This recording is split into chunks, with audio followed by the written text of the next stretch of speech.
তোমরা এখানে কেন এসেছো? জানো না এই জায়গা আমাদের, এখানে কোনো মানুষ আসতে পারে না। গ্রামের মাঝখানে ছিল বিশাল এক বাঁশঝাড়। দিনের বেলা সেটা খুবই স্বাভাবিক লাগতো, কিন্তু রাতে তা ছিল রহস্যময়। একদিন বিকালে হাসান দৌড়ে সামিরের বাড়ি এলো, তার মুখে আতঙ্কের ছাপ। আমি বাজারে পাই দিয়ে যাচ্ছিলাম, হঠাৎ দেখলাম একটা কালো ছায়া, মনে হচ্ছিল আমার ডাকতেছে। ভয় পাইস না, ওগুলা শয়তানের কাজ। শয়তান বিভিন্ন ভাবে আমাদেরকে ক্ষতি করে ইমান দুর্বল করবে স্যার। ভয় পাওয়ার কোনো কারণ নাই, ঠিক আছে? যা। সেদিন রাতেই হাসান কৌতূহল সামলাতে না পেরে সামিরকে বলল, চল বাজারে যাই, দেখি আসলে ওখানে কিছু আছে নাকি। মহান আল্লাহ রব্বুল আলামিন আমাদের দৃষ্টি আর জ্ঞানকে সীমিত করছে। আমরা যদি অদৃশ্য জগৎ নিয়ে কৌতূহল করি, আমরা বিপদে পড়তে পারি। দরকার কি, যাওয়া লাগবে না। সামির আগ্রহ দেখালো না, কিন্তু হাসানের অনুরোধে সে শেষমেশ রাজি হয়ে গেল। তারা রাতেই বাঁশঝাড়ে ঢুকলো। চারদিকে শুধু ঝিঝি পোকার ডাক আর পাতার শব্দ।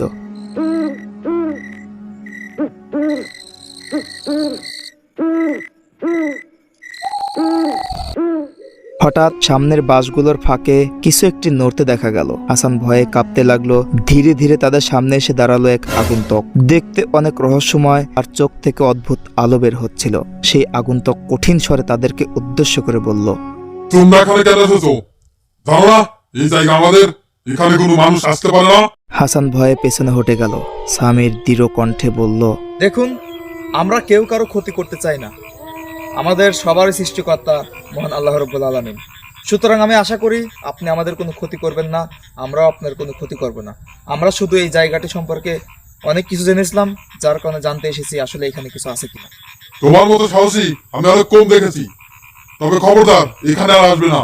সেটি কোথায় যেন হারিয়ে গেল। হাসান এবং সামির ঘাবড়ে গেল। তারা সেখানে আর এক মুহূর্তে দেরি করলো না, দৌড়ে বাড়ি চলে গেল।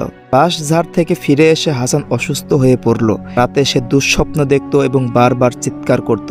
পরদিন হাসানের কাছে মনির আসলো এবং হাসানকে উদ্দেশ্য করে মনির বলল, শোন, তোর উচিত ছিল অদৃশ্য জগৎ সম্পর্কে অকারণে কৌতূহলী না কর।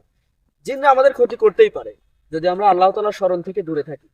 সেজন্য এখন থেকে নিয়মিত 5 ওয়াক্ত নামাজ আদায় করবি, আর ঘুমানোর আগে সূরা ফালাক, সূরা নাস আর আয়াতুল কুরসি পড়ে ঘুমানোর চেষ্টা করবি। তাহলে এসব খারাপ জিন আমাদের কোনো ক্ষতি করতে পারবে না। বুঝতে পারছিস? তাহলে কি আমি জিন থেকে রক্ষা পেতে পারবো না?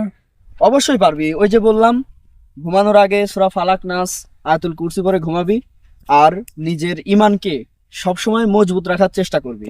আর যদি আল্লাহ তাআলার আশ্রয় থাকিস, তাহলে এসব খারাপ জিন কখনোই তোকে ক্ষতি করতে পারবে না।